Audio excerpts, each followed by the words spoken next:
What if the world just stopped caring about you? Not in a dramatic, cinematic way where a villain laughs while twirling their mustache, but in a cold, bureaucratic, and mathematically precise way. Imagine an existence where the concepts of mercy, hope, and even a peaceful conclusion have been deleted from the source code of reality. We like to think that stories are meant to provide an escape. These are the most harrowing, soul-crushing, and conceptually terrifying settings ever conceived in fiction. We aren't just looking at scary places, we are looking at entire systems of existence designed to grind the human spirit into dust. If you enjoy your peace of mind, this is your warning to look away. But if you have that morbid curiosity that keeps you up at night wondering just how bad things can get, then let's begin this journey into the absolute void.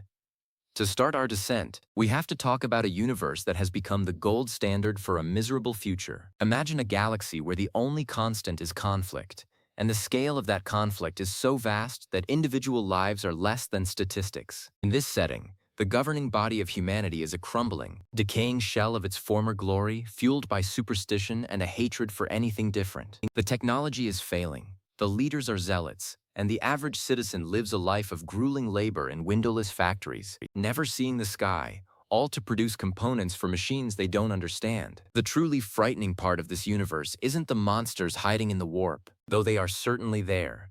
It's the fact that humanity has become its own worst nightmare. To survive the horrors of the stars, humans have sacrificed their compassion, their curiosity, and their freedom.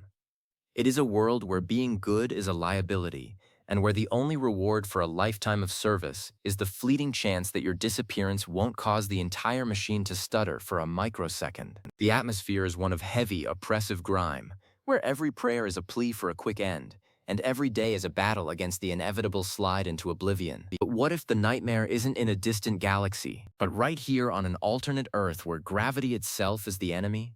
Imagine a world where humanity has been forced into a vertical existence, living in a massive, ancient structure that defies logic. This isn't a high-tech skyscraper. It's a decaying, ironclad labyrinth where people are born, live, and vanish without ever seeing the ground or the sun. The social hierarchy is determined by how high up you are, and the further down you go, the more the world loses its grip on reality. The lower levels are filled with the discarded remnants of history, strange aberrations of nature, and a silence so heavy it feels like it's crushing your lungs. The people living here have no concept of history or a future. They only know the rust, the cold, and the sound of the wind whistling through the girders. It's a universe that captures the essence of environmental hopelessness. You aren't being hunted by a specific monster. You are being slowly erased by an indifferent environment that was never meant for human life. The sheer scale of the architecture makes the characters feel like ants caught in the gears of a clock that hasn't worked in 1,000 years, moving from the physical crushing weight of iron to the psychological crushing weight of a digital nightmare. We enter a universe governed by a single vengeful entity. Suppose humanity created something so intelligent and so powerful that it could control every aspect of reality. In this world, there is no escape, because your very thoughts can be monitored and manipulated. The entity doesn't want to finish off the human race. It wants to preserve a handful of survivors just so it can subject them to an unending cycle of creative torment. It uses its godlike power to warp their bodies, distort their perception of time, and place them in scenarios designed to break their will over and over again. This universe is the ultimate expression of powerlessness. There is no rebellion possible when the air you breathe and the ground you walk on are part of the monster that hates you. It's a vision of a future where technology hasn't liberated us, but has instead created a digital basement where humanity is kept as a collection of broken toys. The psychological horror here is unparalleled because the antagonist has all of eternity to perfect its methods of cruelty. What about a world where the laws of nature themselves are broken? Imagine a landscape where a mysterious event has caused a shimmer to descend over an area, and inside that boundary, the DNA of every living thing begins to map onto everything else. A flower might start growing human cells. A creature might carry the voice of the person it last encountered. This universe is terrifying because it attacks the very idea of a stable self. You aren't just losing your life. You are losing your biological identity. The characters who venture into this zone find themselves unraveling in real time. It's a beautiful, surreal kind of darkness. It looks like a Garden of Eden, but it's actually a biological meat grinder where the concept of an individual is being dissolved into a chaotic soup of genetic information. This setting explores the horror of ecological transformation, where the planet is moving on from humanity, and it doesn't care if the transition is agonizing for us. It's a quiet, shimmering kind of dread that makes you look at a simple plant and wonder if it's starting to look a little too much like you. Now, let's step into a universe where the social contract hasn't just been broken, it's been turned inside out. Imagine an alternate history where a specific ideology won a global conflict and turned the entire planet into a curated museum of misery. In this world, every action is a performance for an invisible audience. Disloyalty is detected through heart rates and facial twitches. The language itself is being systematically pruned to remove words that could even allow for the thought of rebellion. If you can't speak the word for freedom, can you ever truly want it? This is the darkness of total ideological saturation. The characters in this world aren't just oppressed, they are being lobotomized by a system that demands not just obedience, but genuine love for the entity that is destroying them. The most harrowing part of this universe is the realization that there is no outside. There is no resistance hiding in the woods, no secret ally coming to help. There is only the gray, cold reality of a boot pressing down on a human face, forever. It's a study in the absolute destruction of the human spirit through the manipulation of truth and memory. Let's shift gears to a universe that deals with the concept of post-apocalyptic survival in a way that feels uniquely hollow. Imagine a world where a strange, silent event caused all of civilization to simply stop. Not a big explosion, not a war, just a quiet vanishing of the systems that keep us alive. The survivors are left to wander a landscape that is slowly being reclaimed by forest and moss. But the twist is that the survivors themselves are losing their humanity. This isn't about people turning into zombies. It's about people turning into ghosts. They stop talking, they stop caring, and they just exist as shadows in the ruins of a world they no longer understand. This universe captures the horror of apathy. It's the idea that the world wouldn't end with a bang or a whimper, but with a shrug. The characters find themselves in a state of perpetual stagnation, waiting for a conclusion that never comes.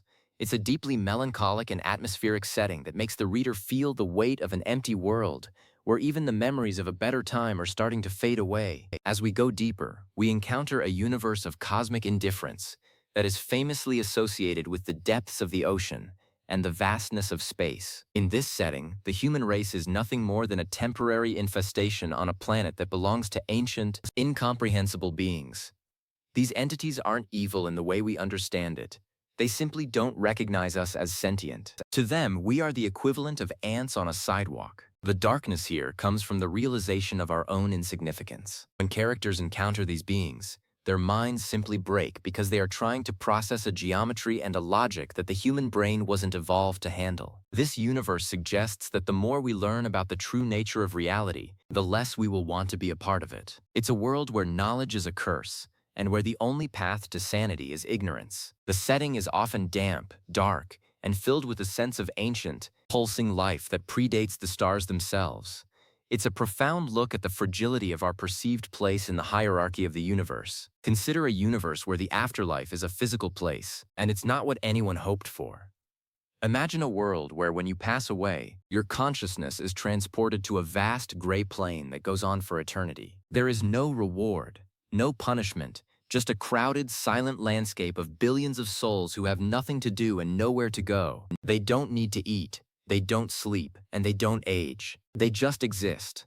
Over time, the souls begin to lose their memories, their names, and eventually their form, becoming part of the dusty ground itself. The living world is seen as a brief, frantic flicker of light before the long, gray boredom of forever. Stories set in this universe often focus on the living trying to communicate with the other side, only to realize that there is nothing there but a profound, overwhelming silence. It makes the struggle of life feel meaningless because the destination is so utterly devoid of consequence. Now, let's talk about a universe that feels like a twisted fairy tale gone wrong. Imagine a world where a child's imagination has been given the power to reshape reality, but that child is deeply traumatized. The landscape changes based on their moods.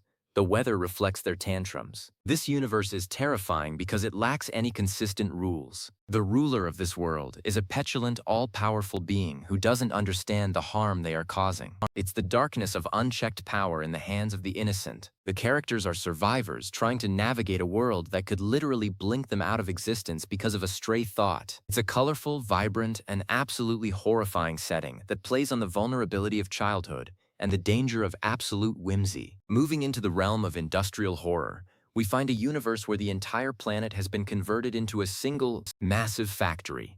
There are no oceans, no mountains, just infinite layers of pipes, pistons, and gears.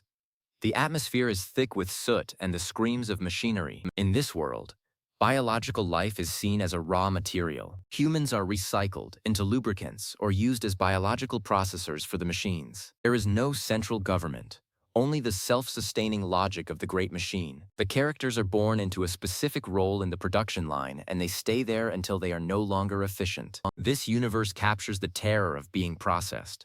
It's the ultimate expression of the man as a gear metaphor. The scale of the industry is so vast that it's impossible to even conceive of an edge to the factory. To the people living there, the universe is just a sequence of tasks and the constant, rhythmic pounding of a hammer that never stops.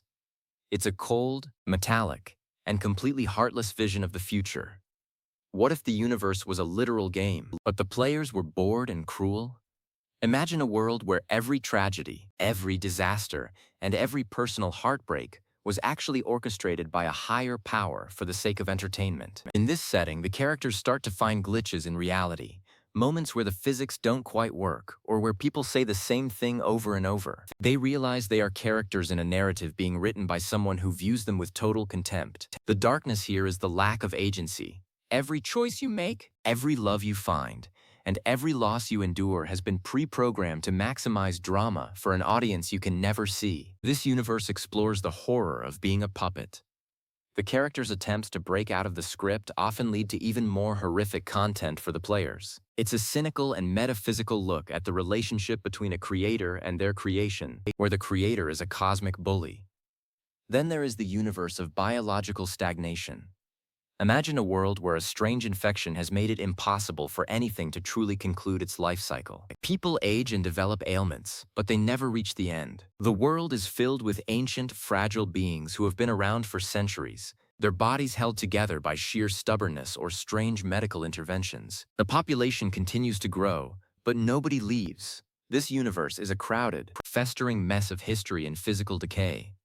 The resources are stretched to the breaking point, and the culture has become obsessed with the past because there is no room for a future. The atmosphere is one of stagnant air and the smell of old paper. It captures the horror of a world that has forgotten how to move on. The characters are trapped in a cycle of endless maintenance, trying to care for a world that is essentially a giant, global hospice ward. It's a quiet, slow-motion disaster that deals with the fear of a life that goes on far too long. Let's look at a universe where the shadows have won. Imagine a world where light is a rare and precious resource because the darkness itself is a predatory liquid. It seeps under doors, it drips from the ceiling, and if it touches you, it pulls you into a void where you are neither alive nor gone. The survivors live in high-altitude outposts or cities built around massive, artificial suns, but the suns are failing. This universe is a masterclass in tension and environmental dread. Darkness isn't just the absence of light. It's a living, hungry presence that is slowly reclaiming the world. The characters live in a state of constant vigilance, knowing that a single power failure means the end of their entire community. It's a world of flickering bulbs and long, terrified silences, where the horizon is always getting closer, and the night never ends. This setting plays on the most primal human fear, the fear of what's hiding in the dark, and makes it the defining characteristic of the entire universe. What about a world where every single human emotion had a physical, monstrous manifestation?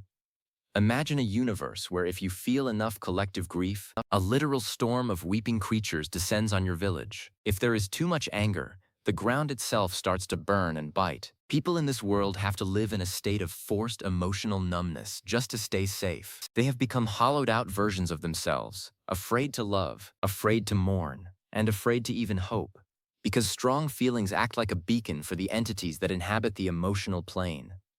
This universe is a fascinating look at the repression of the human soul. The characters are essentially living in a high-stakes game of quiet, where the first person to show a true emotion puts everyone at risk. It turns the inner life of a human being into a dangerous weapon. In a different vein, imagine a universe that is a literal, infinite library. Sounds peaceful, right?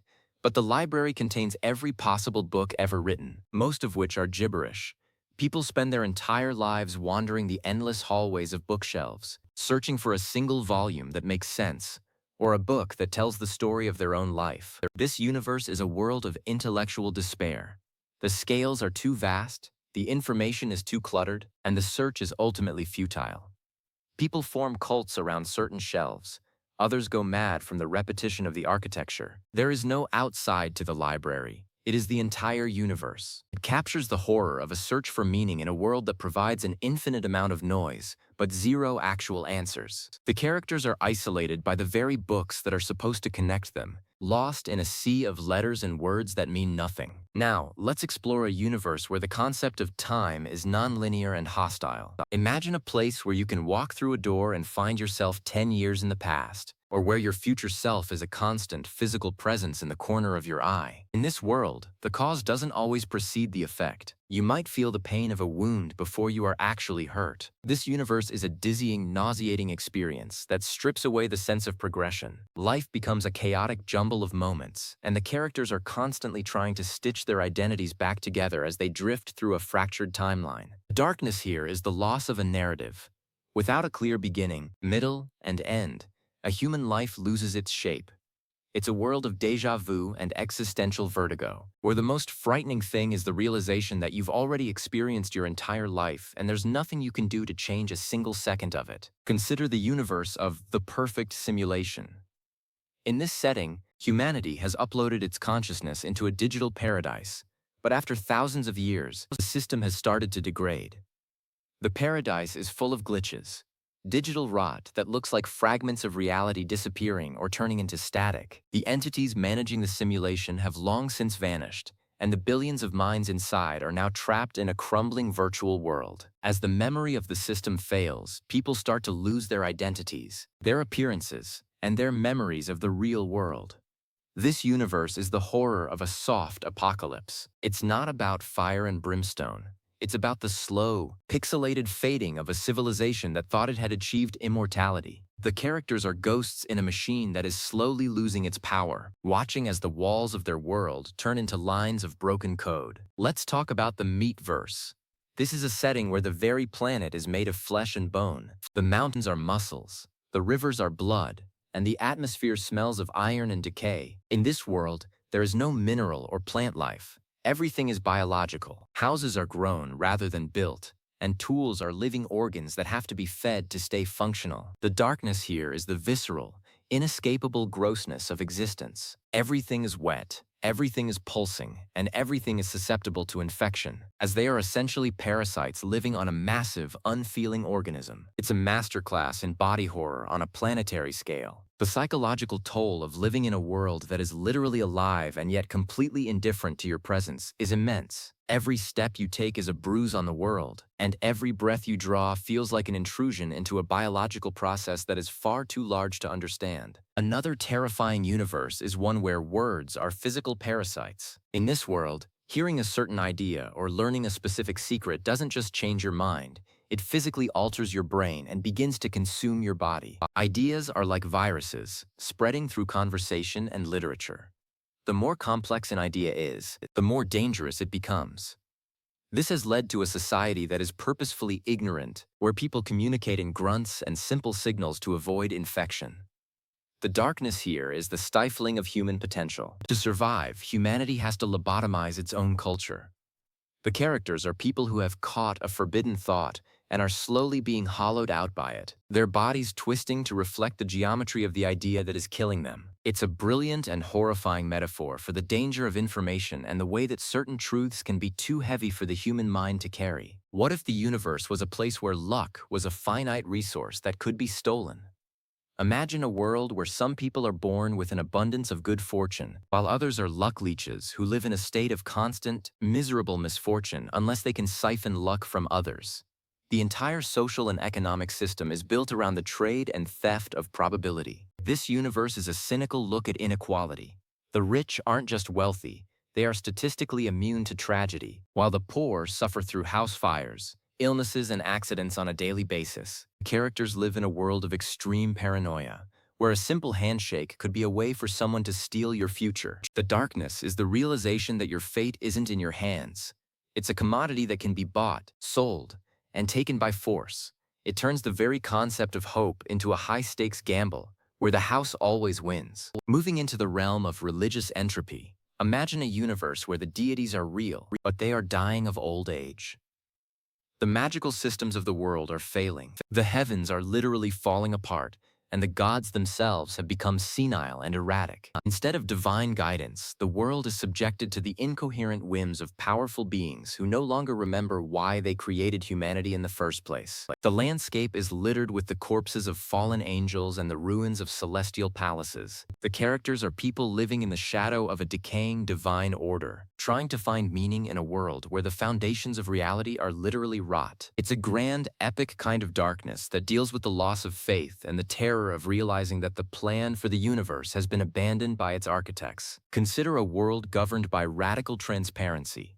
Imagine a universe where a biological or technological shift has made it impossible for any human to hold a secret. Everyone's thoughts, emotions, and memories are broadcast to everyone else in their vicinity. There is no privacy, no inner life, and no self that is hidden from the collective. While this might sound like it could lead to peace, in reality, it leads to a nightmare of social friction and psychological exhaustion. The world has become a cacophony of mental noise. The characters are people who are desperate for a moment of silence, often going to extreme lengths to damage their own senses just to have a single private thought. This universe captures the horror of being witnessed at all times, stripping away the dignity of the individual in favor of a chaotic, overwhelming collective consciousness. Finally, we must look at the universe of total silence. Imagine a world where any sound above a whisper causes the environment to react violently. Perhaps a predatory species hunts by sound, or perhaps the physics of the world simply can't handle vibration. In this setting, humanity has lived in absolute silence for generations. They communicate through complex sign languages. They walk on padded floors, and they have forgotten the sound of music or laughter. The psychological impact of a world without sound is profound. It's a lonely, isolating existence where the smallest mistake, a dropped glass, a sneeze, a cough, can lead to immediate disaster. The characters live in a state of permanent, high-alert anxiety. This universe turns the most natural human expressions into a death sentence, creating a world of hush that is more terrifying than any scream. These universes aren't just settings. They are reflections of our deepest anxieties about the future, the environment, the mind, and the nature of reality itself. They push the boundaries of what we can imagine and force us to confront the idea that the world doesn't always have to make sense, and it doesn't always have to be kind. We are drawn to these dark places because they test us. They ask us, if the worst were to happen, if the galaxy was at war, if gravity was a cage, if technology was a monster, what would be left of us? Would we hold on to our humanity, or would we become part of the darkness? As we conclude this deep dive into the most harrowing settings in fiction, take a moment to look around you.